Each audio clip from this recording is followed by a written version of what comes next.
Hello and welcome, ladies and gentlemen.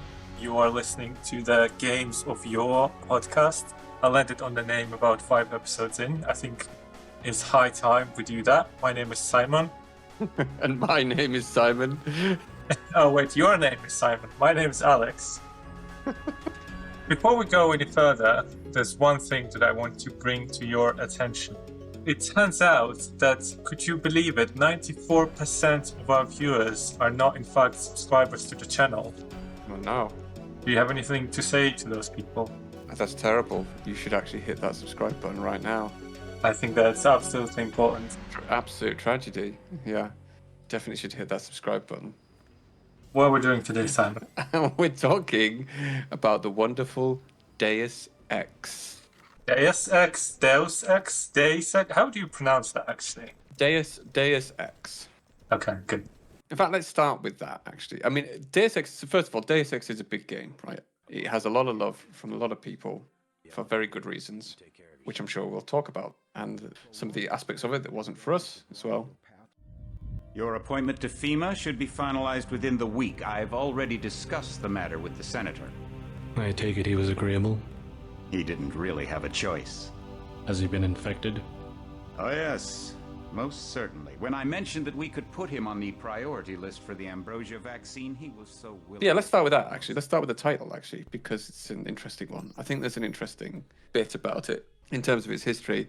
Deus Ex comes from Deus Ex Machina, which is a plot device whereby a character in a plot is in seemingly an inescapable situation and is suddenly magically able to escape for plot reasons. Cue the Eagles. Cue the Eagles The right now. Eagles of Lord of the Rings is one of them, although it's up for fierce debate, I guess, amongst Lord of the Rings fans. But that is one of the examples that's been given.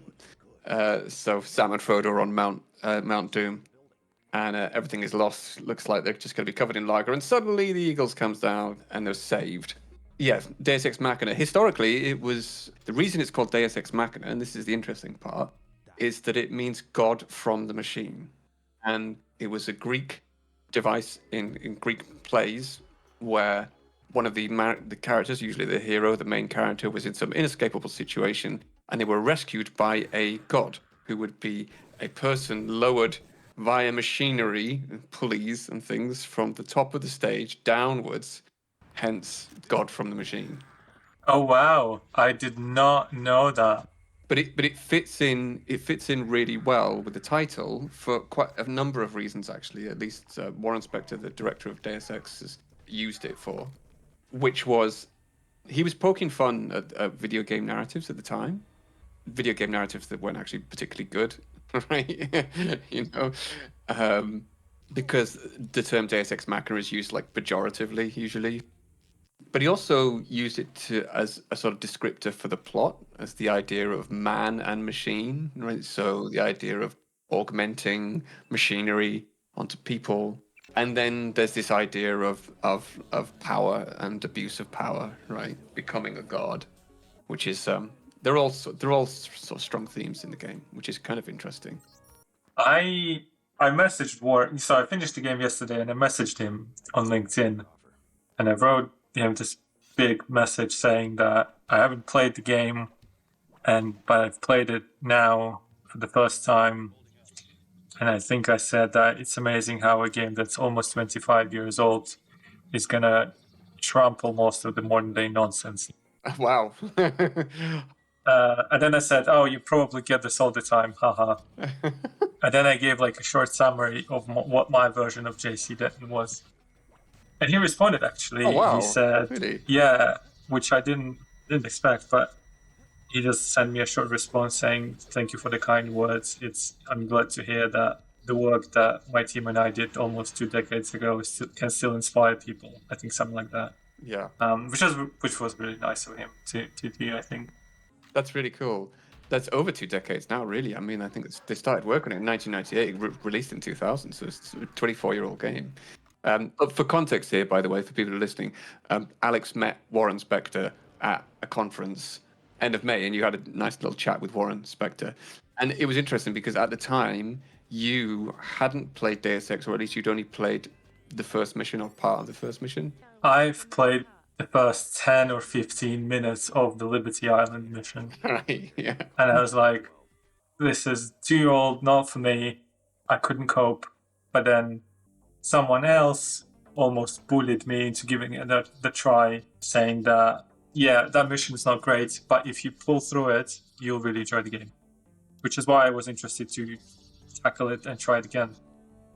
It's really cool. Yeah, there's a little bit of history about the Liberty Island mission as well, and how it feeds into I think some of the realism aspects, or the levels that they wanted to be realistic, but then kind of quickly realized that it didn't really function very well for gameplay, as often happens, right? You know, you can take a realistic space, doesn't really work necessarily great for gameplay, even if it fits the setting or the theme.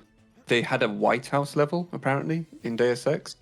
Oh wow! Yeah, and it was one of their favorite levels, and it never made it into the final cut. I think Harvey Smith said there's probably that level is probably sitting on someone's CD in an attic somewhere, but it never made it into the final game, unfortunately.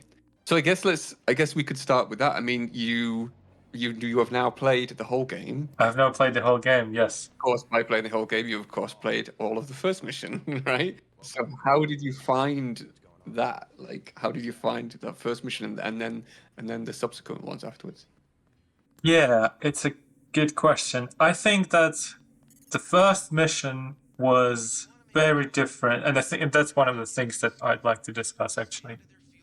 The early missions are very different from the later missions, gameplay-wise, and in terms of players' experience. My first mission was very interesting because I basically did it.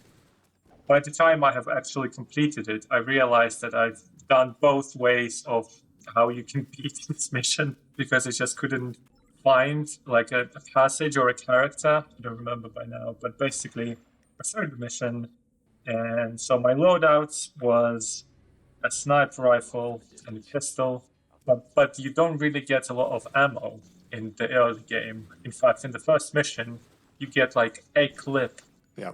and that's it. So the game really kind of locks you into the stealth approach, just because you can't really approach it as a shooter mission. Yeah. And so in the beginning, I discovered that sort of off the beaten path way of climbing your way on top of the tower and sort of going from the back end. And I could have just found the bad guy at the top that I'm supposed to find, and that could have been sort of it. But I didn't find them, and so I cleared the insides of that tower, and I went downstairs instead of going up.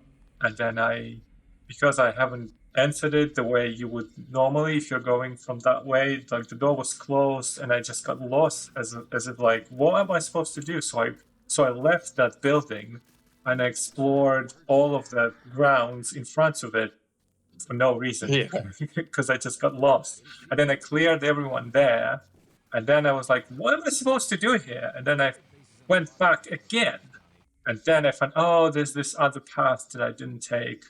So I basically did it twice in terms of I did both ways of beating that mission. Uh-huh. But immediately, playing it the second time, I could, even during the first mission, I could tell that, okay, this is an immersive sim game made by Warren Spector. I think my favorite moment from that mission is there's like an alarm that crosses like a door frame, and if you trip it, guards come out and they'll probably shoot you, because there's quite a few of them there. Uh-huh. And you could hack it, but I either didn't understand how hacking worked at the time, or I didn't have the multi-tool or enough multi-tools. But there was like an explosive TNT crate there. So I just thrown it across the doorway. It triggered the alarm, and then I just ran backwards. And then when the guards came, I shoot the crate. It explodes. Everyone's dead. And I'm like, this is great. Yeah. This is everything I want to do in this game from now on. This is fantastic. That's good, and I think that's good. That's like where proper immersive sims, they really start to mature. I think it's probably worth mentioning as well, like not just Warren Spector, but it's Harvey Smith as well. Harvey Smith, who was the lead designer on Deus Ex, and obviously Harvey Smith went on to create Dishonored, and you can see all of that immersive. It's all the immersive sim experience that both of them had from working Harvey Smith worked at Origin on Ultima, those kind of games, and some late Wing Commander games. And Warren Spector worked at Looking Glass as well on the original Thief. So it's kind of interesting as well to see where when we played Thief, the original Thief that was 1998, I think, because it was the gold edition, might be 99, and then to see Deus Ex that was the year 2000, and basically Deus Ex for me seems to be the sort of the immersive sim matured from Thief in a form that is probably more representative of what people were trying to do. And there's also the System Shock connection as well, but I haven't actually played much of System Shock. Yeah, it's kind of interesting you brought up the TNT thing as well, because I was watching an Ars Technica interview with Warren Spector, where he talks about the way that they set some of those systems up and the way that players would use creative ways of getting past the problems. And he mentioned the fact that the Men in Black and those enemies like it will explode when you kill them.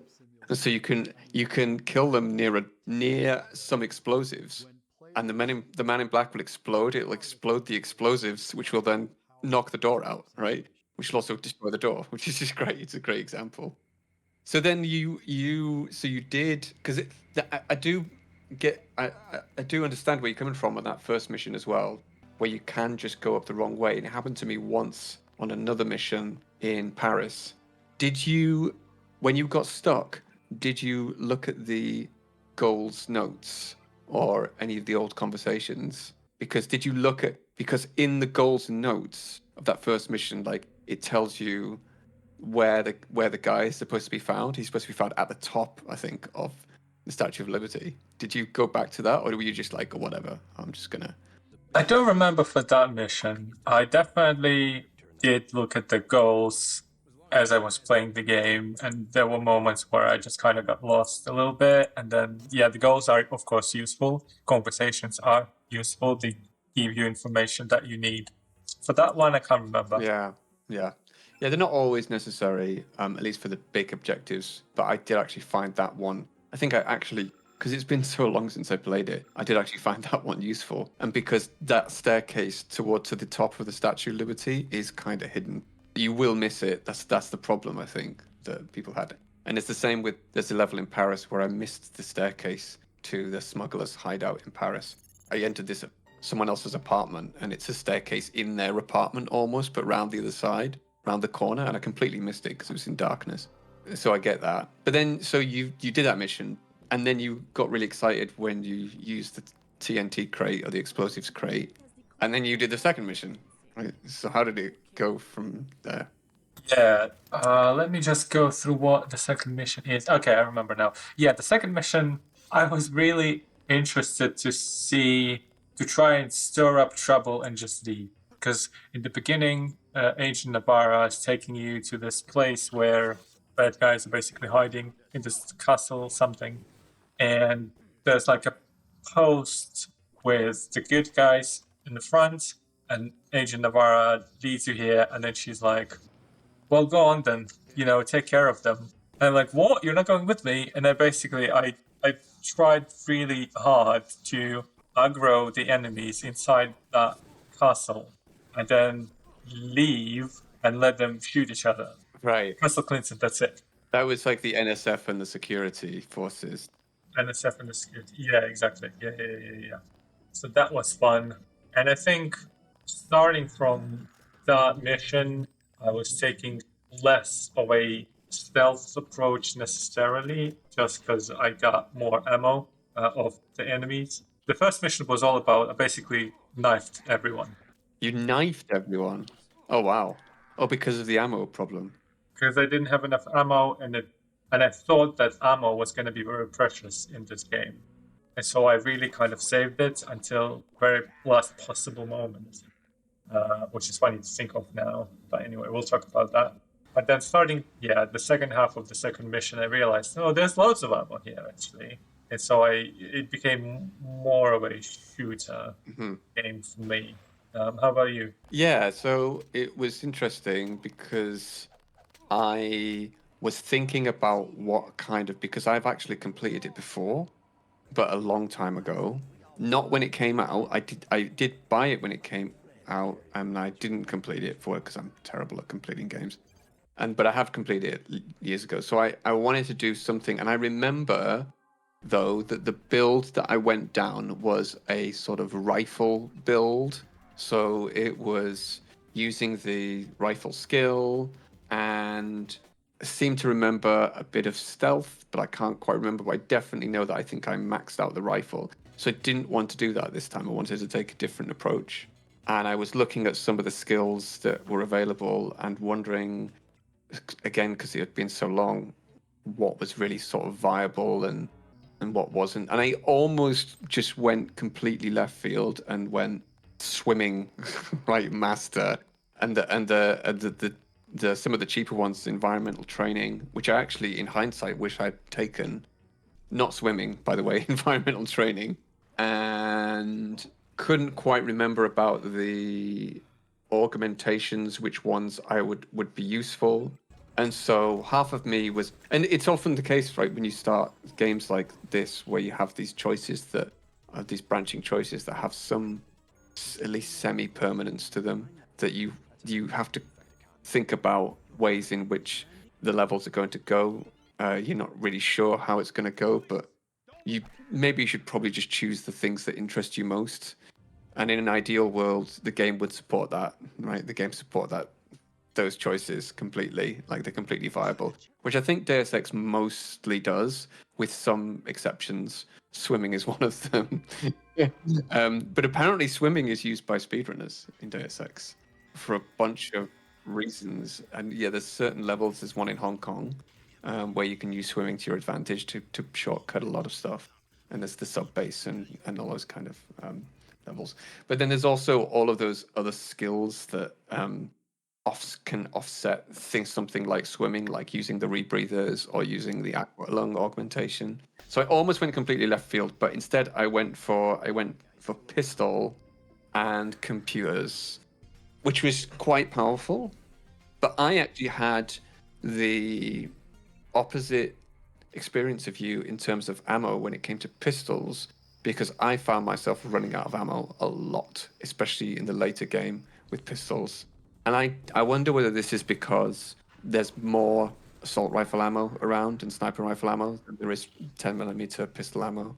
I think that's probably the case. So that's the way I went. But the pistol's really powerful, actually, if you also use the right augmentations as well, like the targeting one. So I kind of went for that approach. It's interesting. When I started the game, and I was thinking, because you get to spec your character with some initial skill points before you start, right? And I was thinking, what kind of character do I want to run for this game? And I thought, let's try the kind of build that I did in Cyberpunk, which was basically revolvers and sniper rifles. Mm-hmm. That was my initial skill assignment, so to speak. But funnily enough, by the end of the game, skill-wise, I've invested the most into lock picking, electric, and computers. Yeah, yes, and computers. I found those by far the most useful for me.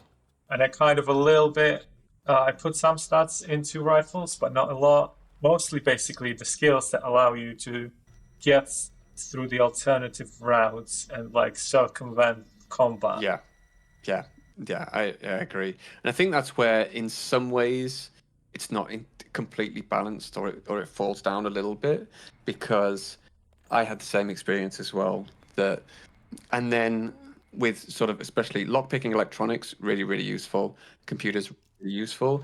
And yet at the same time, I don't think getting master in computers, for example, was actually particularly beneficial. Because I got master in computers, but I don't think I needed it. I can't remember. There'll be people who will be listening to this saying, probably knowing the reasons why, and perhaps mastering computing is pretty useful for some circumstances. I'm not sure, but I didn't find it that useful. I think the master in electronics and lockpicking is probably useful because it also reduces the amount of multi-tools or lockpicks you need, as well as the speed, which is really useful because they're in short supply. But I did find that with the skill system, there are some that are kind of not particularly useful, like swimming, and ones that are overly useful, like lockpicking electronics, especially, and computers, really, because you can turn off turrets and turn off cameras and things like that, and unlock doors. Like it's like a bit of a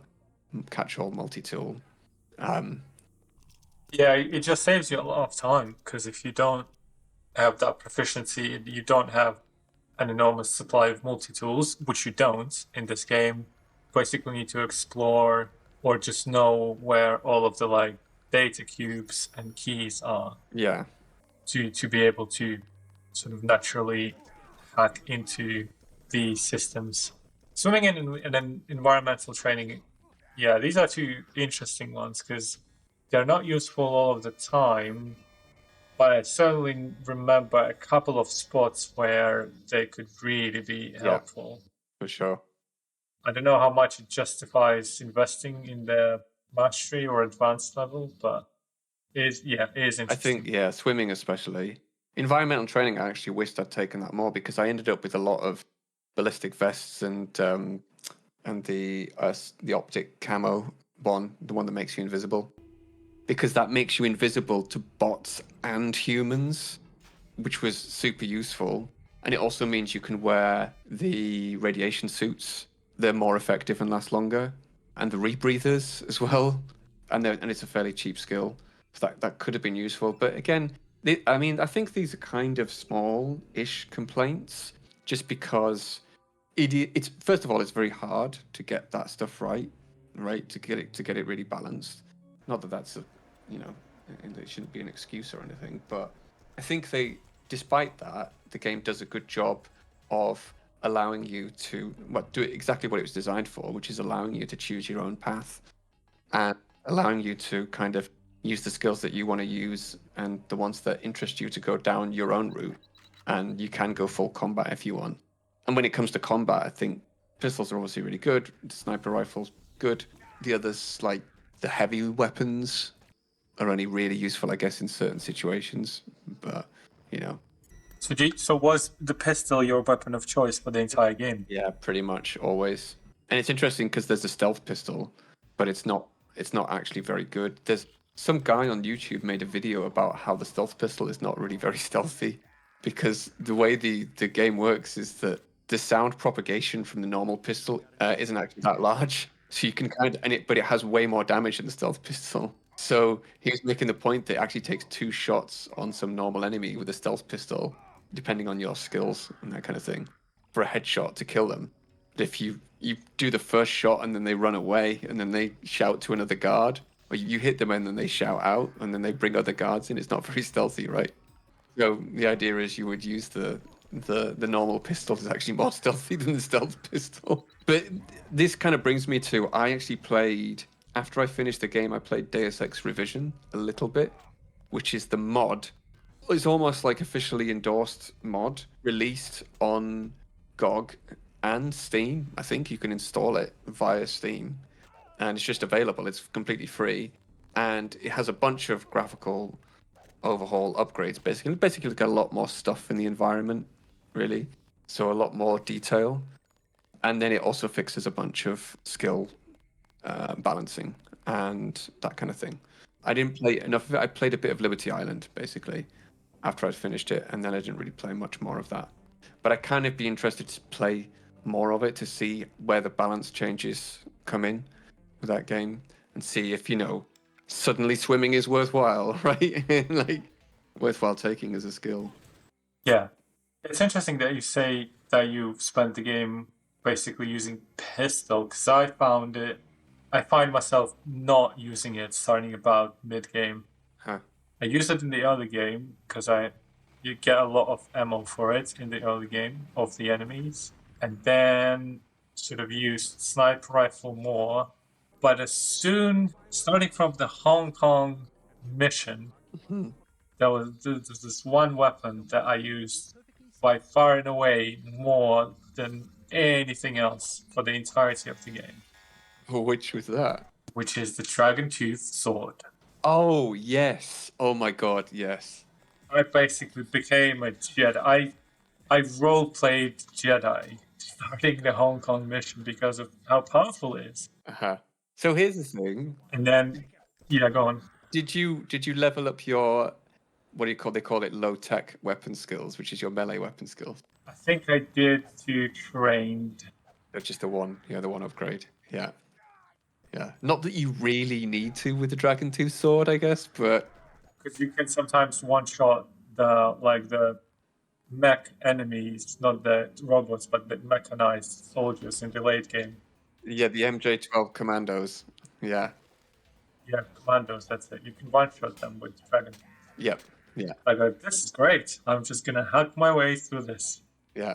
And then there was a second weapon that is actually my favorite, which is the flamethrower. The flamethrower, no way. The flamethrower is by far and away my favorite weapon in this game because there are certain moments, for example, there's this bit in after you leave, no, when you fly into Hong Kong, you sort of do an emergency landing because the helicopter is hijacked or something like that into space, and then you need to unlock the bay doors. Yeah, I remember. Yeah. the bay doors, and you go through. I mean, you could stealth your way around it, but there's like a I know what you're talking about. The little barracks. full of enemies. Yeah. Yeah, little barracks there. And there's a couple of moments like that. Yeah, if I just go in, I mean, I could stealth my way around it, which I didn't because I was a little bit. Because we are on a time crunch here on this show. For those of you who don't know, we try and set ourselves a time limit to play these games. We just want to get on with the show, really. But anyway, and then if I run in, I just get slaughtered, basically annihilated. Yeah, because there are too many in a tight space, right? Too many in a tight space. I could potentially pick them off one by one, but why do that if you can take a flamethrower, just point it, press the button, and just watch the world burn, basically. Did you? Because that's a good point. I never thought those kinds of areas, right? That's perfect for flamethrower because it's just in a little box. They're in a tight space, right? Lots of guys clumped together. Yep. That's when you need it. I never really used it. It's classed as a heavy weapon, right? I think. Is it classed? It is correct, yes. I never used it. I always hated it when they used it on me, but I never used it. That's really interesting. That's kind of cool because I never put the skills into. Did you put skills into heavy weapons then? I didn't. Oh wow! No way. Yeah, I didn't need to put any skills into the demolition, like heavy demolition weapons or whatever, because the flamethrower is really strong on its own. It doesn't really need it. And the other heavy weapons I didn't really use, I think, at all, basically. And I actually, whilst we are on the subject, I was really impressed by the weapon roster. I thought it was really cool. And also from the standpoint of, for the time, they have clearly spent some engineering effort on there as well. They have different kinds of weapons, which, again, for the modern time, it's like not that impressive. But for the end of the 90s, you have line trace weapons, you have your projectile-based weapons, and the flamethrower, it is a projectile, but then it applies damage over time effect that burns people to a crisp in 30 seconds. Yeah, it used some kind of cone, like some kind of overlap cone or something like that for the weapon itself with a flamethrower. So I guess they all have different rates of firing, and some are projectile based as well, right? Yeah, it must be. I mean, basically the first Unreal tournament, Unreal Engine 1, essentially, for the game, and then Unreal Editor for it. And they said that did help a lot because it wasn't for the late 90s. It wasn't such a commonplace thing to use a third-party engine for your game development needs. Obviously, it's starting to get that way by then, since the days of Quake and Doom. So it's kind of interesting to see their decision making as well around that, in terms of what that could give them, because the obviously Unreal Tournament 1 already existed, and that has a bunch of weapons in it, like quite different shooting mechanics, like he described. That are using some different types of collision checks, whether it's like raycast or a physical actor, right, or an overlap check or something like that. Did you pick up the plasma rifle? Because that was the big one. I haven't tried it because the inventory is really limited. Yeah, that's one thing. I would have liked to have seen a skill that either involved heavy weapons or involved some kind of strength attribute where you could kind of increase your inventory size if you're going to use heavy weapons, because there was that downside that it did severely limit your inventory space, especially the Gep gun. I think that is crazy big. And there were points in the game where I had to empty out, just constantly emptying out bits of my inventory to make sure I could fit it into the little sort of Tetris style inventory system. And then I would drop it and then pick all the stuff back up again, right? Because I thought I didn't want that thing. I definitely did that a lot.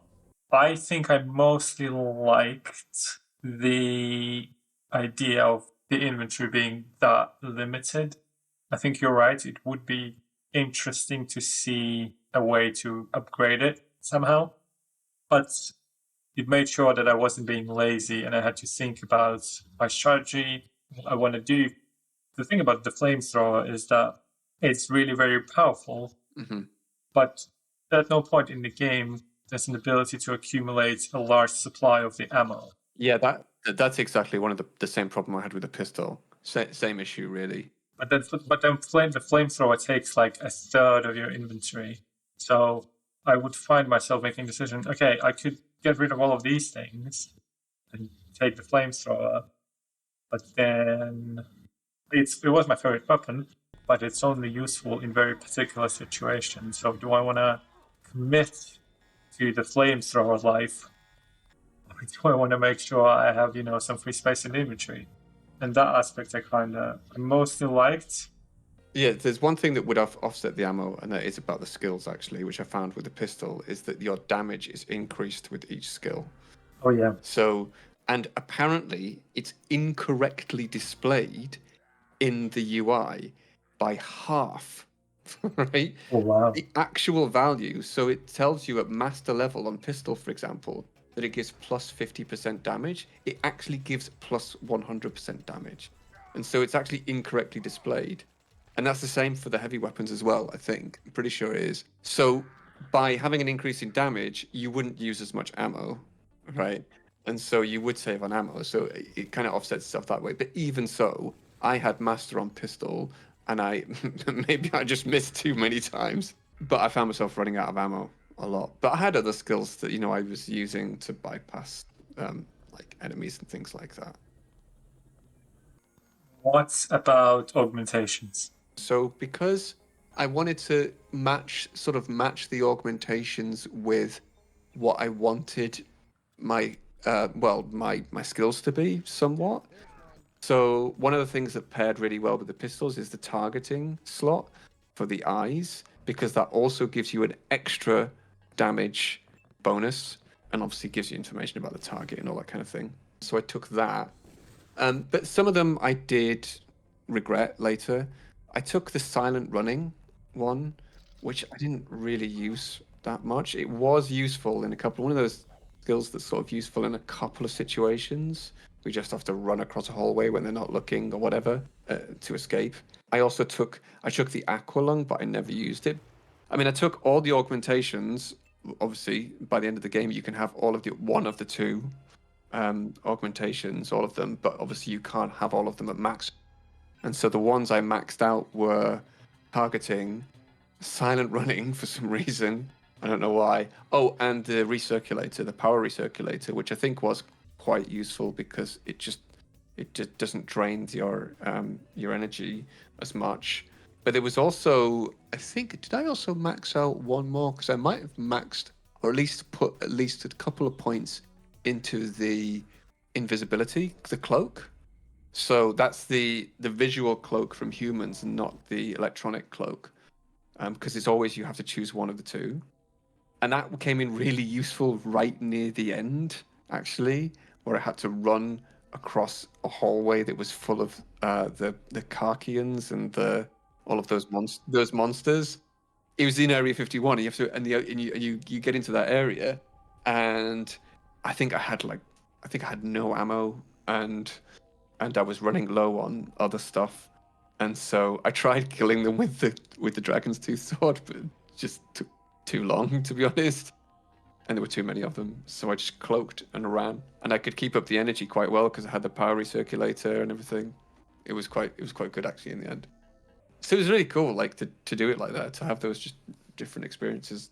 So that's the way that I ran it. I think I probably mostly used.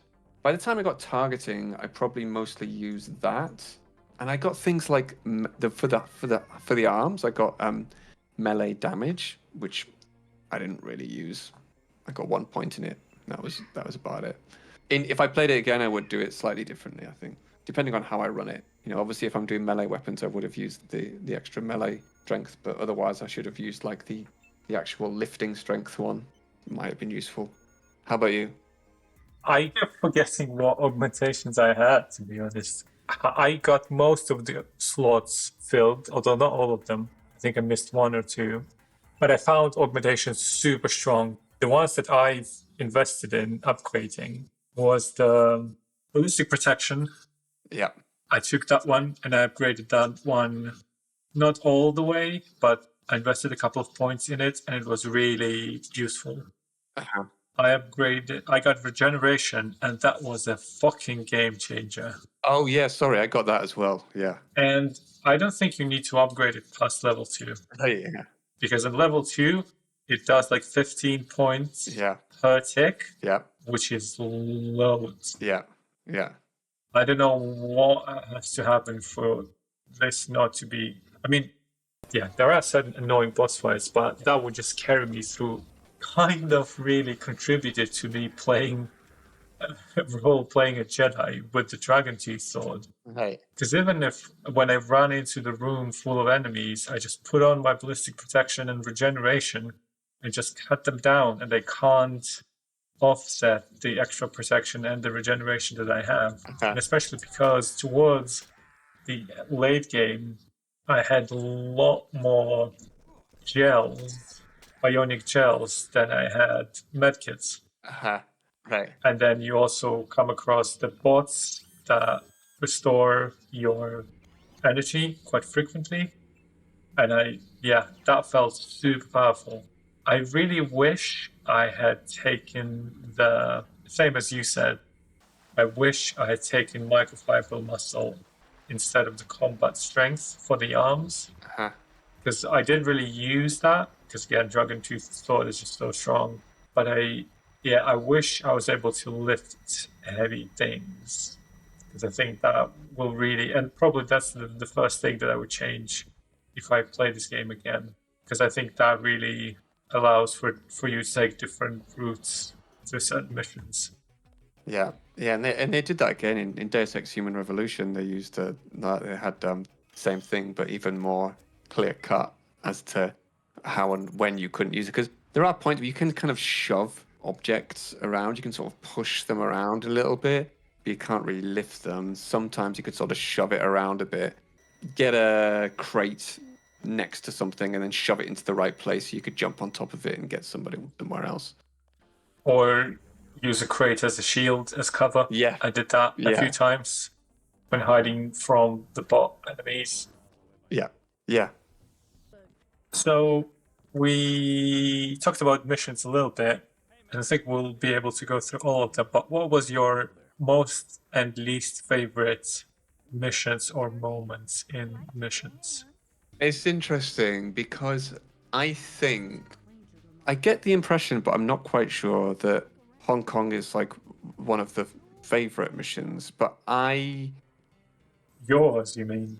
No, it wasn't. It's not my favorite. I think it's probably it's actually one of my least favorite missions. I think it's Hong Kong, and I think it's probably because at the time I was trying to finish that stuff quite quickly. I was on a bit of a schedule with it, and it has many parts to it. So I was trying to do. I got to a point where I thought it would finish, and then it just continued again. There were some interesting parts, like when you go and meet Maggie Chow. Maggie Chow, that's it. And I had a really weird experience where I met Maggie Chow and I went to her house, and then I decided to just, after I spoke to her, she was all fine, everything. I decided to just sneak upstairs and check out her computer. and everything. And then I thought everything was fine. I thought it was fine to go upstairs, or nobody had noticed. I came back downstairs, and the maid started ringing the alarm and then chasing me with a gun.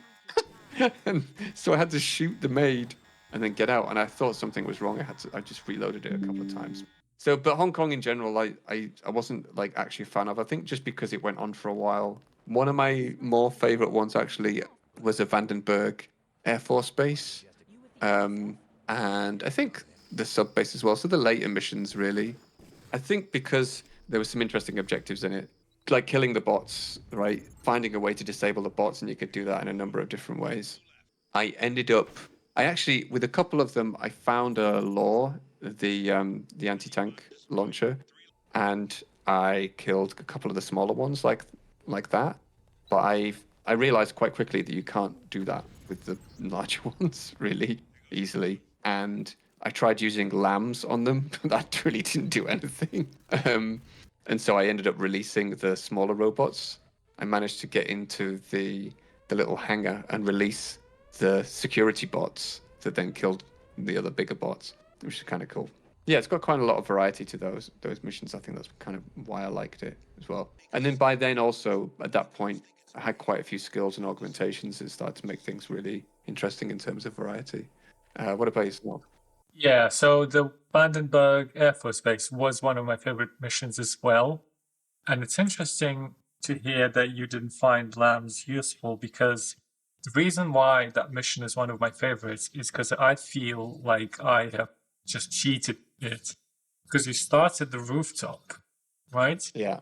And then you kind of have a couple of different ways to go through the building and downstairs. So I had a handful of lambs, and you have 4 bots in that area. 3 of the bots I killed by throwing lambs off the rooftop. Great. The big bots, though, did you kill the big ones? Okay, Yeah. right. I feel like you need to get it really like On target. Yeah. yeah, you have to really, it needs to explode right underneath them. But then I just did that. And then all of the human enemies in that area, I just took a sniper rifle and I take them all out as well. And then there was one of the bots, he kind of got stuck behind like a small facility that I couldn't throw the lamb far enough, couldn't get him from the rooftop. And then I somehow found a way to lower myself onto like a lower sub roof, and then it just jumped down, and it didn't die, and I got a little bit of fall damage, but not too much. And then I just sneaked up on it, throw the lamb, and that was it. And that was the whole mission in like 10 minutes. I mean, obviously, it's not the entire mission. You need to find the scientists and do the uplink, but that wasn't really that bothersome at that point because no one was around anymore. Oh, that's interesting. Because yeah, maybe with the bigger ones, I just didn't place it right, or I didn't just use enough of them, and I didn't have any demolition skills either. That was the only place I actually found lambs to be not as effective as I wanted them to be, but they were actually really good. Have you heard about the lambs? I don't know whether it's still in the game anymore, but the lamb ladder. So I saw the interview that you brought up with Foreign Inspector, but why don't you explain what a lamb ladder is? So the lamb, so people found out after Deus Ex was released that lambs have collision on them, right? Which means that players can step on the lamb. So they were using the lambs to basically, they would place a lamb and they could jump on top of the lamb, and then they could place another lamb and jump up on top of that one, so they could scale a wall essentially by using a lamb to jump up on top of because it had collision on it. And I can't remember. Yeah, because you can then pick it up. Because then you can pick up. So as long as you have like at least 2 or something, right? Then you can just keep going, which is crazy, which is ingenious, but also a bit of a cheese, right? I don't know whether that got changed for the Game of the Year edition, because I seem to remember in that interview as well that he said that that was when lambs don't kill you. They don't, and I don't actually know whether I didn't actually test whether they actually killed me or not. Some stuff does remain. I mean, some of the bugs remain from in the Game of the Year edition. Like there's the pistol skill at the start. If it's untrained, and you can downgrade it to get the skill points back. But then when you start the game, you retain the skill points, but you get the trained pistol skill again. So it takes you back to trained on pistol, but it gives you the skill points back. And that remained on the Game of the Year edition. So another mission that I liked a lot was the one where you need to explode the welds on the freighter, like the carrier. Yeah, that was good. That one I thought was very good. It had a good. I felt like it had a good balance between the amount of enemy encounters and the like, sort of having to almost figure out exactly where you need to go. I mean, I know that you have a map, but it's a little bit unclear how the welds look like until you find the first one and you get the radio comm describing it. Yeah. So I really like that one. So speaking of the Hong Kong and Maggie Chow's apartment, actually, where did you get the sword from? Oh, so I ended up, I think I can't remember now because I sort of stumbled on the facility somehow. And because I'd annoyed Maggie Chow, I don't think I could go back to her then and talk to her. So even though I think I'd completed that objective that she asked me to do, I couldn't go back to her. So I ended up sneaking into the facility and doing it that way. And then just because I had, I think at least advanced computing by that point, I could just hack the systems, and then it was quite easy. That's interesting. And I've read up on it, and I think there's like 4 different ways you can get the sword. But the first time I went to the Maggie Chow's apartment, I spoken to her, and then I went upstairs as well, and the maid was like, "Oh, you're not supposed to be here," and I was like, "Yeah, whatever. It doesn't look like there's much here anyway." And then on my way out, her hallway, there's like a room in the center, and then there's but you can walk around it, and it seems to be like there's nothing there. But I have just, for whatever reason, decided to walk not directly out of the apartment, but around this almost guest room. Yes. And then just accidentally I stumbled by the fact that you can activate or you can interact with this Chinese thingy. And then it opened the secret room and I was like, whoa, what is this? Yes. And then this is where the flamethrower comes into action because there's 5 guards there.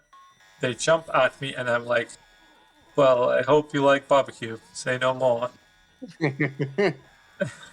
So I set them on fire, and then there's the sword, and I'm like, I don't think I'm supposed to be here now, but it works in my favor. And then I kind of figured out, I found a data cube that hints on what the keypad's password to get the sword. Right. And that was it. And I was like, this is great. And then I went back and talked to her, and she was like, distraught, learning that Paul was dead, and I need some time to process. Whatever, fine.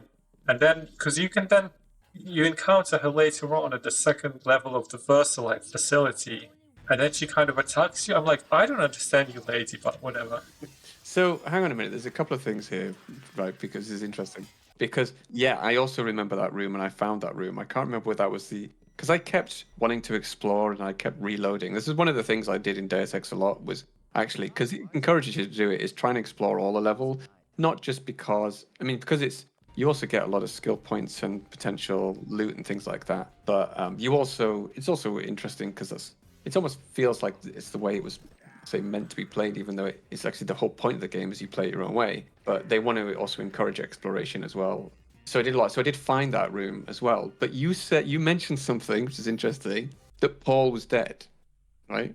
So Paul died? Oh, yes. Yep. See, Paul didn't die for me. Oh. Paul made it out. Paul made it, but there's some other stuff about this, which is great. So Paul was badly injured. Okay, so this is another thing. We've totally missed out the whole, the crux of Deus Ex, at least for me anyway, which is I think the 3rd or 4th mission, we have to make a really pivotal decision which is spoilers, by the way, but hopefully people have played it. It's been 25 years now. Come on, people. You can't get upset at this point. What did you do at the hangar mission? Yes. I think it was mission 3 or 4. Yep.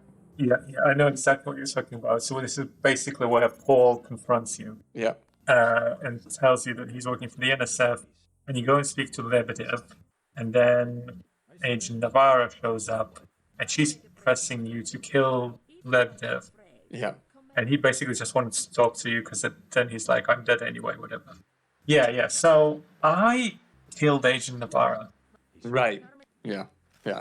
And which is interesting because originally, when I arrived to that sequence, the first time I arrived to that sequence, so he's telling me about the fact that, JC Denton is made, not born, and all that, gives you all that conspiracy talk and everything. And I was like, I remember thinking, okay, clearly that's what the game is about. The conspiracy is real, NSF at the confess. But what if I just ignore it? What if I just say, you know what, I'm good. I'm good working for UNATCO. I don't really care. Mm-hmm. So the first time that sequence played out, I talked to him through the entire dialogue, but I was kind of like not buying it. And then I believe Agent Navarro just kills him anyway. Mm-hmm. And then I was like, okay, well, I guess I don't have that choice, but see if I can kill her then. So then she shows up, and she's like, oh, kill him. And I'm like, okay, how about I do the opposite? So I drop a save, and I managed to somehow kill her within I had an assault rifle there, and I killed her from a single clip. She couldn't do anything. She didn't have time. Like stunlock. Right, yeah. I don't know how, but then she exploded, and I died, and I had to reload. Yeah. And I did 10 tries, and I could never kill her that quickly again. Oh, wow. I must have died to her 9 times. Right. Oh, And wow. then barely made it alive with all of the augmentations and everything at my disposal. That was a really difficult fight for me in the end. But I ended up killing Agent Navarro. That's cool. Okay. What about you? So the very first time I played the game, or the first time I completed it, I should say, which is a long time ago, I take when these choices are presented to me, I often take the good guy path, right? So I did that, and which was to try to believe Lebedev and kill Agent Navarro. So I knew I'd done that before. So in this case, I decided to do pretty much the opposite of it, right? Because there are actually 3 choices I think you can make. One of them is you shoot him on the spot. The other one is you don't shoot him, but you say, I can't shoot him on the spot because that's against the rules or something like that. And then she shoots him. Yeah, and then I think so. And then the other option is to obviously just go rogue, right? To go rebellious and believe what Paul says. So I just shot Lebedev On the spot. in the head. Just bump, that was it. Just to see what happened. Okay. And it's actually the point where I realized that later down the line that I was kind of almost disappointed in the way that the game went, because I was under the impression, I thought I remembered that the game branches on a sort of holistic level, on an entire gameplay level, where the choices you make in one level big choices you make in one level potentially have an effect on later levels, or the way you play them, but that doesn't really pan out. And actually this is the same for the finale as well. And I can see why they did it as well. That's obviously a lot of work to create, a whole new level that someone maybe would never see because you made one choice in a different level. Because what actually ends up happening is you still kind of get the same result anyway, because you still join the NSF anyway, even if you've killed Lebedev. So you still go to it's kind of weird when you just do UNATCO's bidding and then you turn up, I think at the end of that mission, you go back to UNATCO HQ and Mandalay talks to you, and then you go out to Jock, the helicopter pilot, and he says, oh, hey, your brother's in Hong Kong, come with me. And he just goes, okay, let's go. As if to say, well, no, actually, I believe Paul now, right?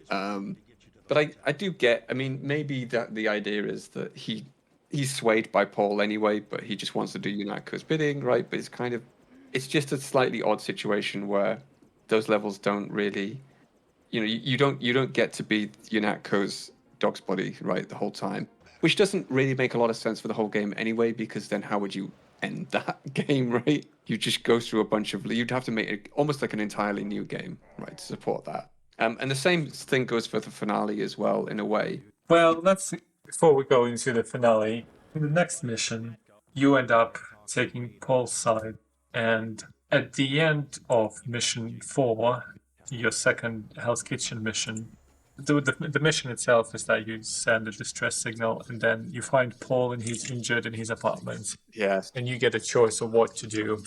And the first time I played that sequence, the enemies running through the doors, and Paul's like, "No, go save yourself." I'm like, "Okay, I'm gonna go and I'm gonna save myself." Yeah. And then I jump out the window because there's like a platform that there's basically a fire escape. Yeah, that's right. But I misjudged and I ran too far and it just fallen off the window effectively.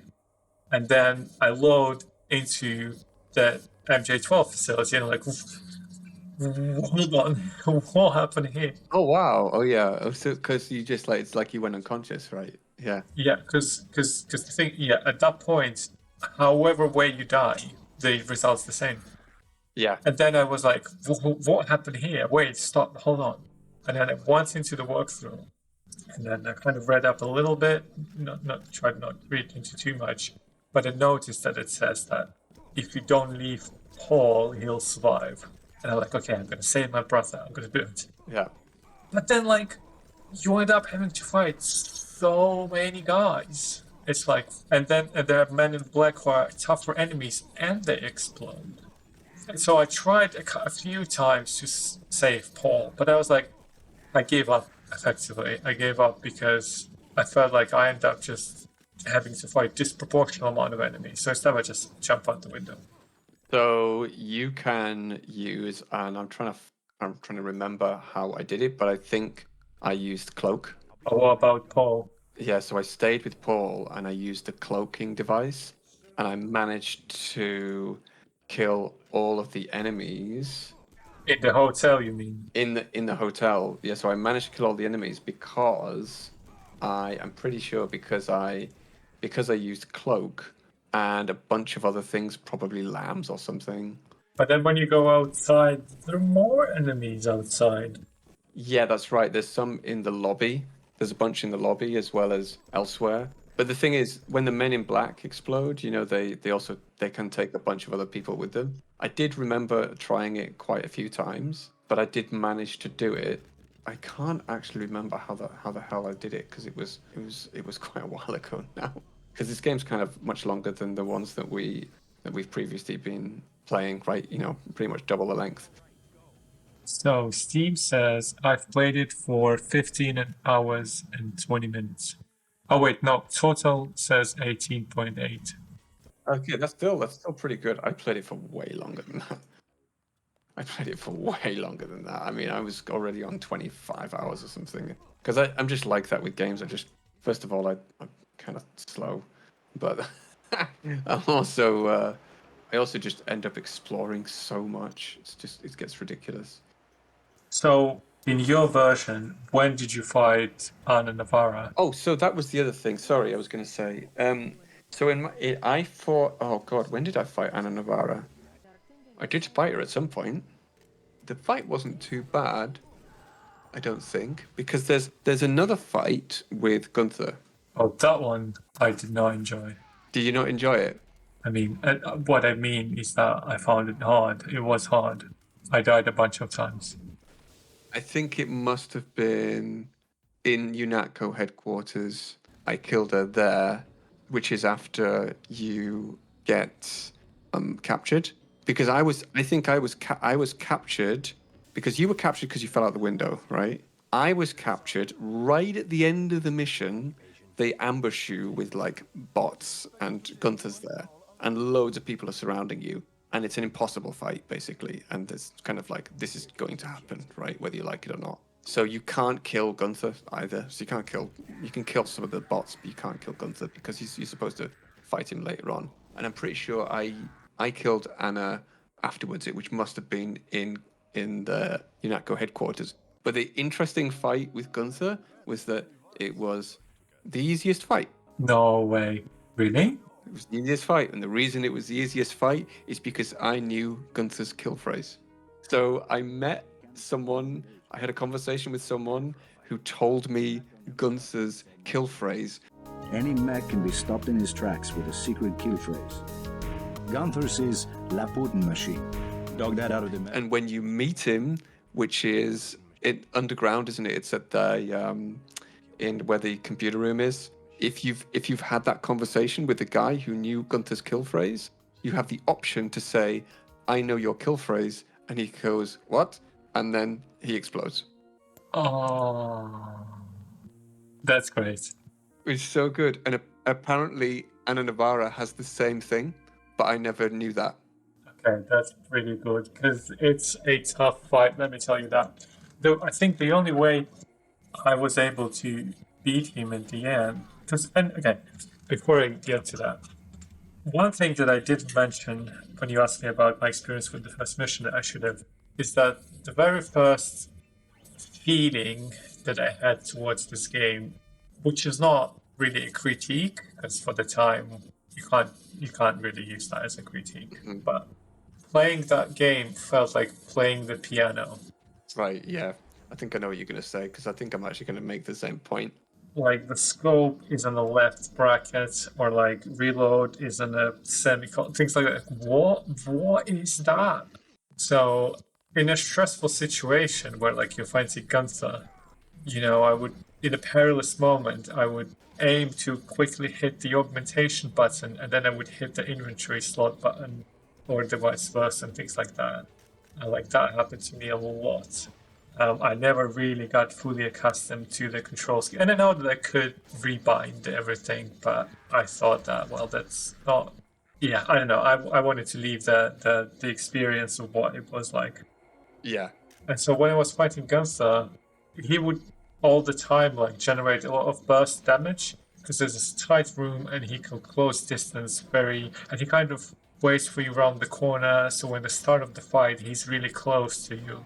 And it's hard to break distance, and it's even harder to break line of sight. There are some pillars, but it's a bit tricky.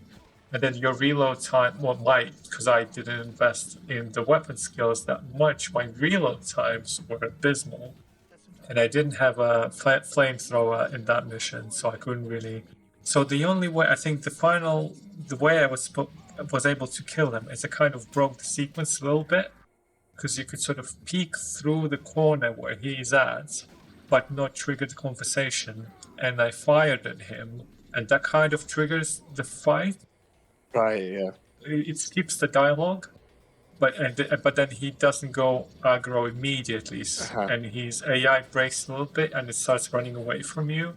So I got a couple of shots in from the sniper rifle, and I was able to start the fight from a greater distance. You use the sniper rifle. Amazing. Yeah. Because you were trained in rifles, but I mean, you didn't have an assault rifle. I think I had a pistol, a sniper rifle, and a dragon's tooth.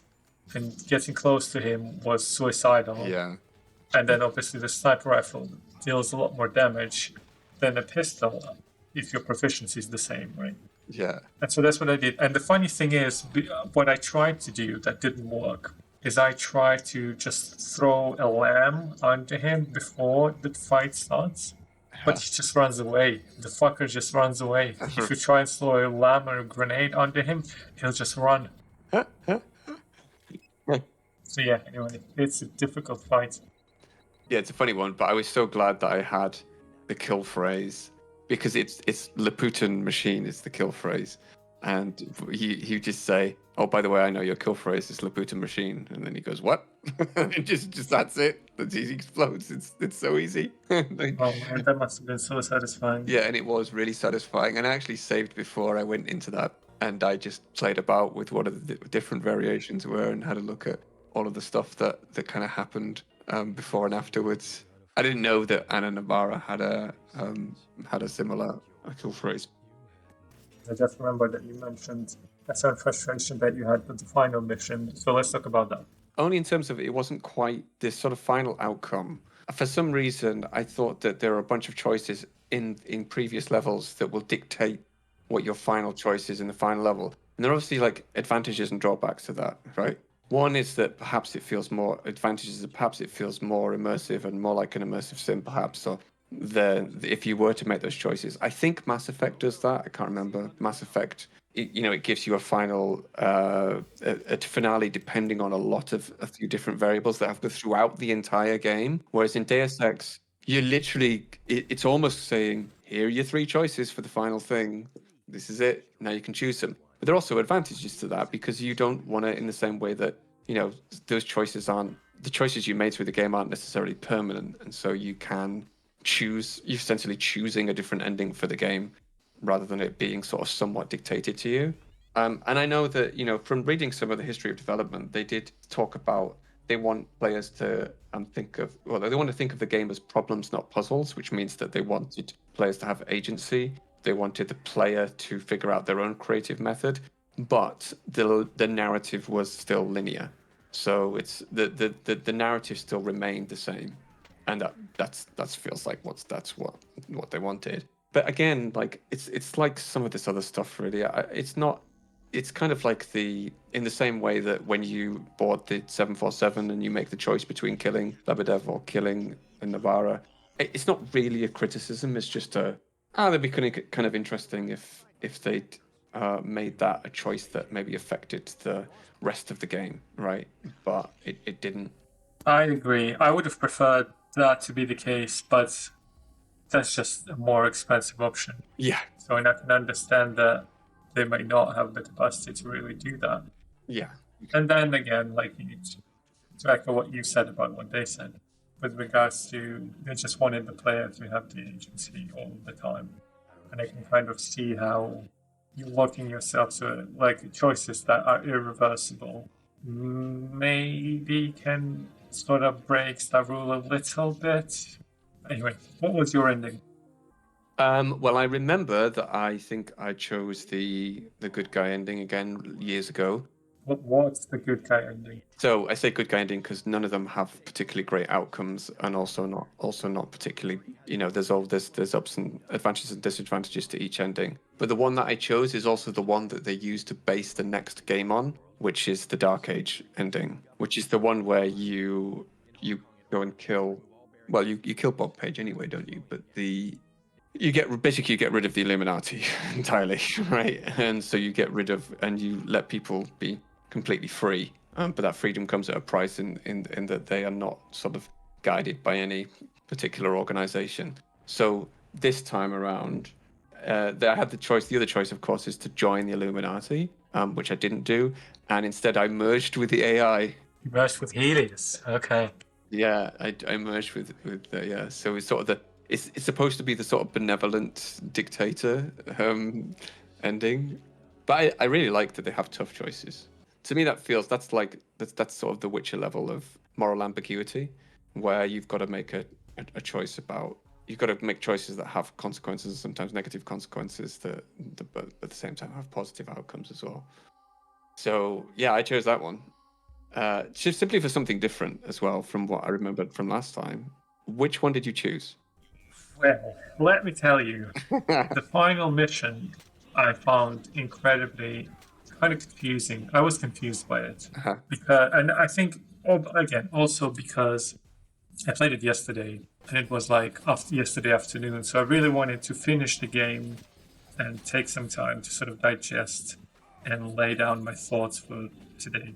And so during the most of the mission, I was certain that I have to fight Bob Page at section 4, and then I kind of make a decision on what to do next. And then I arrived to where he's at, kind of waiting to be ready to merge with Helios.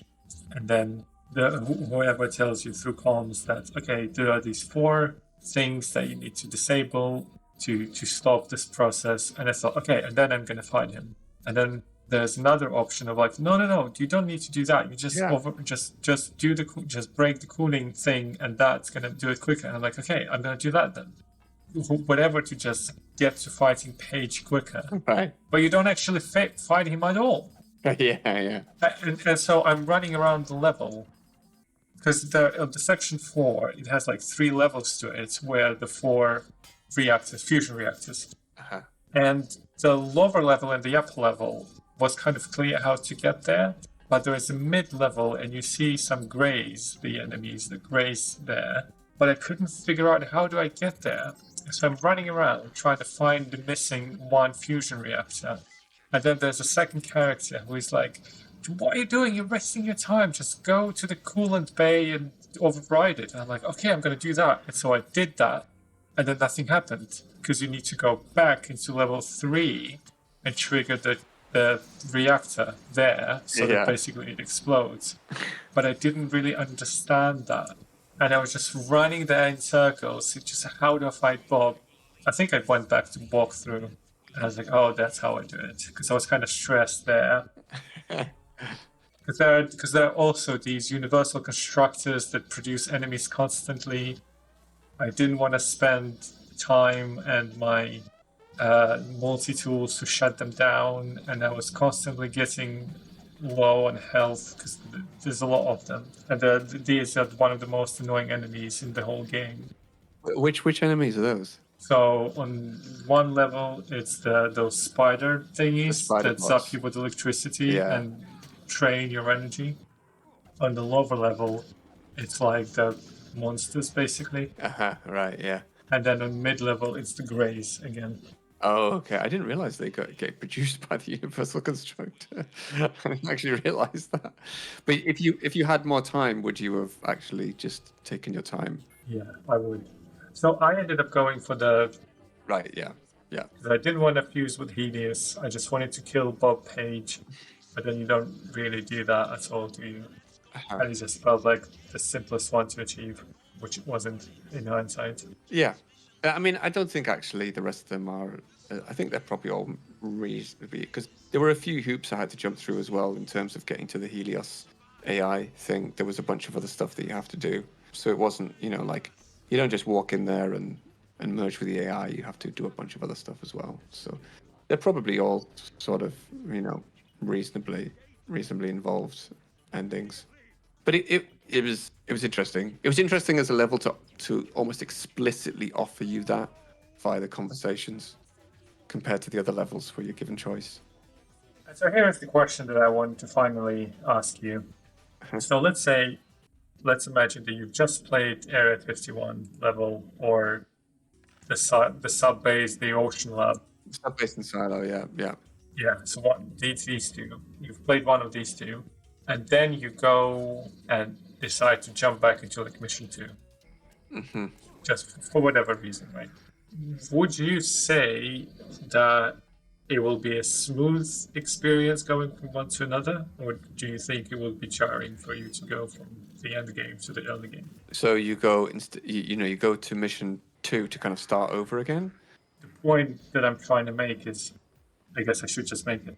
I feel like, let's say I'm playing the late game of Deus Ex, and then if I jump back into the early game for whatever reason, I will actually find it incredibly jarring. Because I felt like in early game, there was a great shortage of ammo, and in the late game, I had heaps of it. The Dragon Tooth basically kind of breaks the game a lot. Yeah. I was going to say a little bit, but actually a lot.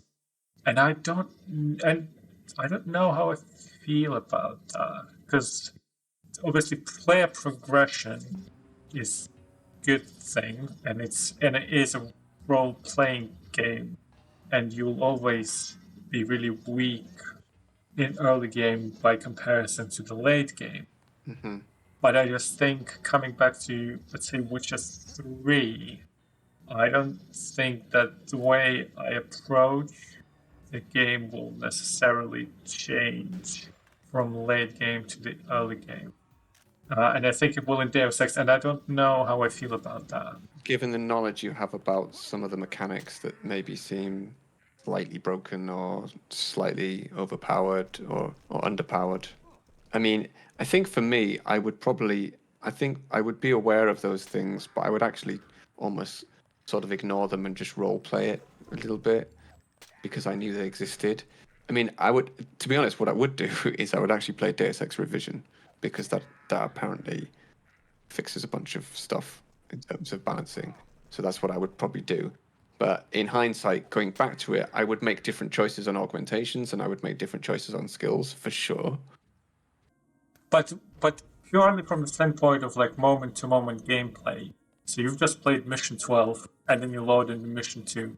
Do you think you'll just seamlessly continue doing everything the way you were doing, or you'll have to readjust? Because that, for me, I would have to readjust big time. I think I would readjust, but in what way would you readjust? Because in late game, having a dragon tooth and powerful augmentations meant that I could afford to run head 1st into enemy encounters and kind of be able to power through it. Whilst in the early game, I absolutely could not do that at all. So do you think that in your case, the progression versus challenge ends up being tipped in a completely opposite direction almost the more you progress through the game? Like the progression and challenge wasn't sort of equally balanced, essentially, as you went through the game. In terms of your build and your playthrough, do you think that was the case? You know, because if you were having a lot of trouble in the early game, then it became a lot easier in the late game because of the way you play and the builds the skills and things you chose. That suggests that, you know, that you were basically OP, right, by the end of the game. It might be just that combination of just skills and augmentations that you chose, you know, and there is some stuff that does break it slightly, somewhat. And again, to be clear, I don't immediately think of it, you know, as a critique, but I don't know how I feel about that. Some part of me thinks like, you know, player progression is a thing, and it's a role-playing game, so you want to almost be stronger and get stronger. And it's a single player to begin with, and balance in the single-player games, it's kind of like not as important as, you know, in multiplayer games. And you kind of can almost be forgiven if balance is skewed, as you said. But then I do have a choice to take advantage of overpowered things. I could lean into role playing it in a certain way. So I don't know. I'm conflicted on this subject. Yeah, but for me it would be I would kind of like to replay it, but there would be things like you said, like, you know, the Dragon's Tooth sword, where you almost feel like now I should take low-tech weapon skills, right? For example, to make fuller use of the Dragon Tooth sword. I know I'm not going to take swimming. Not that I did anyway, but I know I'm not going to take it. And that's probably where just playing... I'm actually quite interested to go back and play Deus Ex Human Revolution again. I'm not all that keen on playing Invisible War. Invisible War was the sequel to Deus Ex. So but it didn't get reviewed all that well at the time. And it was only released... It was released, I think, a couple of years or so after the first one. So it was released like 2002 or 3 or something like that. I just remembered that I read up on it being simplified, or more accessible, I guess I should say. So, yeah, because they had to release it on Xbox One, I think, and so they had a bunch of both technical limitations, but also then, of course, interface and control limitations, because you have to deal with only a controller, and a TV screen, right, which at the time is, you know, a bit different in terms of Revolution. And then also you're also reaching usually a much broader audience, and so that audience isn't necessarily up for sort of maybe some of the sort of more complexity of the original. Yeah, some people are, but now it's different, right? Now everything's sort of cross-platform, and control schemes are kind of different. Control schemes are standardized, I guess that's the most important thing. Well, that's another thing I was going to say about the controls as well, actually, that you mentioned. The controls are, like a lot of the games we've been playing, this is in an era of when controls haven't really been standardized for first-person shooters, and they're in this massive flux, you know? I mean, having reload as the semicolon key is a really weird choice, right? And I also found that when you're playing on Steam, F12 is the torch, but F12 is take a screenshot on Steam. So every time you want to use the torch, you take a screenshot. And if you've got it set up on Steam, I assume so. And you couldn't change that button as like standard in Deus Ex. I mean, you could through ini files or mods or fixes, whatever. Or you could also disable the screenshot button in Steam, but it's just kind of funny. One other thing that I wanted to mention, actually, just sort of almost finally, was that when I played and I remember this from when I played it in 2000, is that I think one of the critiques I had of it, and it's probably not a critique that is that I haven't really seen, so it's not something that most people probably think about or felt about it, really, was that I felt that the mechanics of shooting and everything about shooting, and including the way enemies feedback to shooting, the way the UI feedbacks to shooting, felt muted somewhat. It felt like I didn't feel like there was enough punch to the weapons. I didn't feel like there was enough game feel, right? I didn't feel there was enough of feedback to the player in terms of mostly the way that NPCs reacted to shots. And I think it's because I was coming from playing games like GoldenEye, which actually released 2 years prior, where you get this great sort of hit reactions from enemies, and they sort of fly backwards, and you get a little puff of smoke or something from them, and you do get that in Deus Ex, but they feel almost plastic in the way that they feed back your shots, and I felt like the guns felt like plasticky, and it's not a really big critique, because first of all, it's not a first-person shooter first and foremost. It is a hybrid. It's a first-person shooter and an RPG, and a stealth game, right? So you can't expect it to be doing all of these things all at once. But it was one thing that I noticed when I first played it years and years ago. Funnily enough, I didn't actually notice it as much when I played it again this time around. But maybe I've just been playing a lot of other different types of first-person shooters. But there's a great talk on, it's called The Art of Screen Shake by Jan, I'm going to butcher his name, Jan Niemann, Jan Willem, the guy from Vlambeer. They made Nuclear Throne and Luftrausers, the Dutch indie game studio. And it was just to talk about all the different ways that you can give feedback to the player, right? And he starts off with a small character and he shoots a bullet. And then he says, hey, you can make this better by just doing this a little bit of screen shake. Then there's a particle effect. Then there's like more bullets. And then there's the guy flies back, right? The enemies you hit fly or they explode. And it's all very, very kind of like design 101 stuff, but it's just something that is still really important. And I find it quite satisfying when you have good gunplay that feeds back to the player really, really well. So you get that little particle effect when they get hit, and they have a great sort of like reaction, and it's all timed very well, and you can see the recoil of the gun and the screen shake of the camera. And that's something that I found in Deus Ex that was just like too muted for my liking.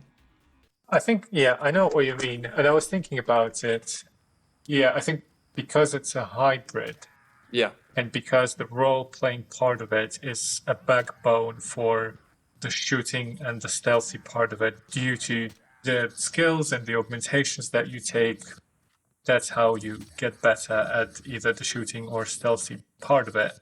Yeah, it's not an amazing shooter. Yeah, it's not something that really should.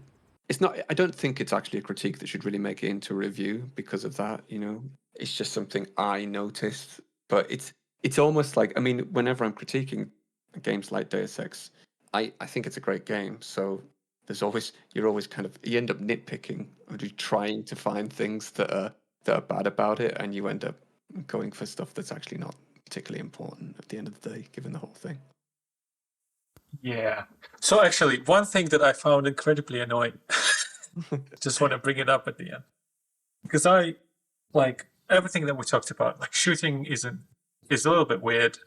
Some of the stealth mechanic are not quite at the level of Thief, but again, that's because it's not a stealth game.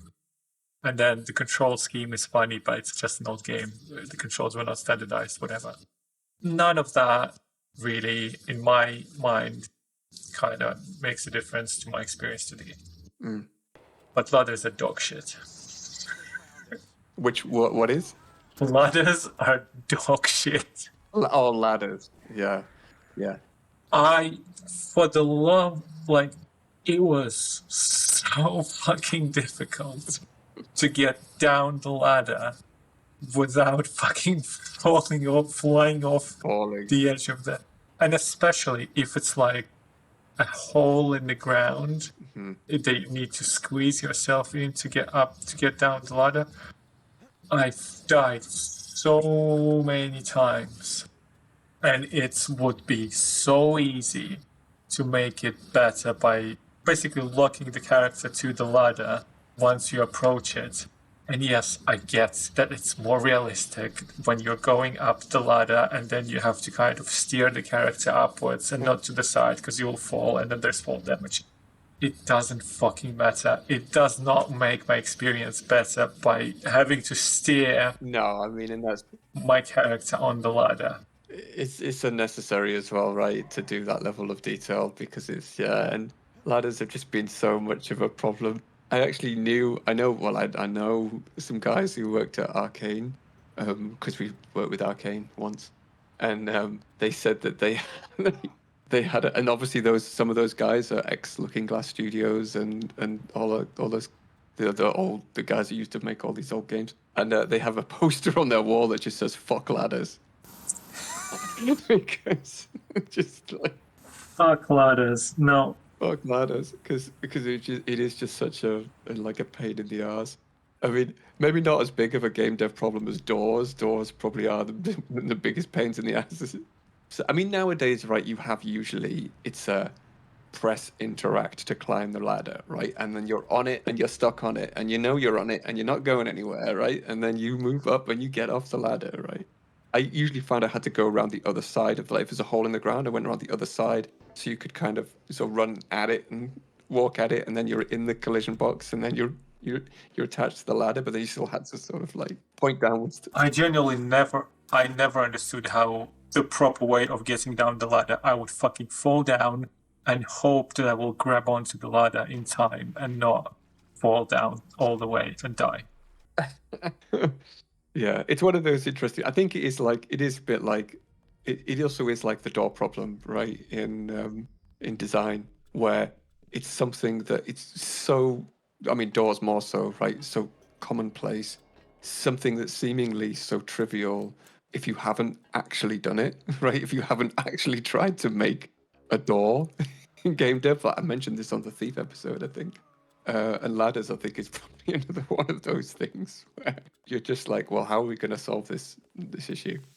Okay, and with that out of the way, Yeah, the tier list. the tier list. Yeah, I'll let you go first. I'm gonna put it. I'm actually gonna put it top. I'm gonna put it S. Yeah, I agree. Oh, okay. I agree. Not, and this is genuine. This is actually a genuine opinion of mine, because there is something in my part of my thought pattern that's going. The internet would tear us apart if we put it anything less than an S, right? But that's just my opinion. At least the 30 plus somethings, people who've played it in their youth. But no, genuinely, it's a great game, and it actually does hold up pretty well as well. Even I put it as an S tier, even if I was considering the fact that it was an old game, and I'm thinking about how that. But I still give it an S actually, even today. So Yeah, no, I agree. Because which is interesting because it's the first S tier. this is the first S tier. I think the reason why is because it has a lot of depth and complexity to the game design and all the immersive gameplay and the systemic gameplay moments that you get out of it. It's timeless, I think. And it's almost scary how unbelievably rare it's to this day to have a game where you could pick up the TNT barrel and throw it down on a robot enemy, which I did in late game, or just put it somewhere where the guards are gonna pass through and then hide, and all of these immersive gameplay elements where you could get enemies to fight one another. And yeah, it's really hard to not paraphrase the creators of the game when they talk about Yeah. The game tells you what you need to do. The game tells you why you need to do it, but doesn't tell you how. This is on you as the player for you to figure out, and the game actually accommodates absolutely different ways for you to do that every step of the way. Yeah, and I think there's no. It is actually kind of surprising that there are obviously games like that, but there probably should be more. I mean, there's Dishonored, of course, but that was made by Harvey Smith, who was lead designer of Deus Ex. There's also actually Zelda Breath of the Wild does this quite well, and Tears of the Kingdom. In terms of, I mean, at least more so, I guess, in terms of procedural, emergent gameplay elements than as much as immersive sim. You wouldn't really call Zelda Breath of the Wild. I wonder if would you maybe call Zelda Breath of the Wild an immersive sim? I'm not really sure, but Hitman, the new Hitman games do it too, quite well. But then, they all do it in their own little way, in their own personal way. But Deus Ex was quite ahead of its time. I mean, when you think this is a 24-year-old game, Zelda Breath of the Wild is a 7-8-year-old game. The new Hitmans were again an 8-year-old games, right? Dishonored was obviously, it's Harvey Smith, but I do feel like Deus Ex really brought home that formula that Thief and System Shock had started. I can't, to be fair, I can't really speak for System Shock because I do want to play it and I haven't really played it that much, but at least from the perspective of Thief, which we played on this channel. I think that, and yeah, Thief is a different game, right? Because Thief is solely based on sneaking, really, that element of sneaking. And there were apparently stuff that Warren Spector wanted to put in Thief, but he got pushed back on from the team because they wanted to make a stealth game, and he wanted the stuff that he did, what ended up being Deus Ex. And so he obviously went off and he made it because John Romero gave him loads of money to make it by joining Iron Storm, let him make his dream game. But I do feel like you can really see that refinement, right, that maturity from a game like Thief into Deus Ex. And I think what makes Deus Ex sets it apart from a game like Thief is that it's very clear, it's much clearer what your build is, what your skill set is, and what your options are, and how to go about those options. Whereas a little bit more woolly in something like Thief. It was actually much more linear in Thief. Final verdict, Deus Ex is a classic, and that is because it's timeless.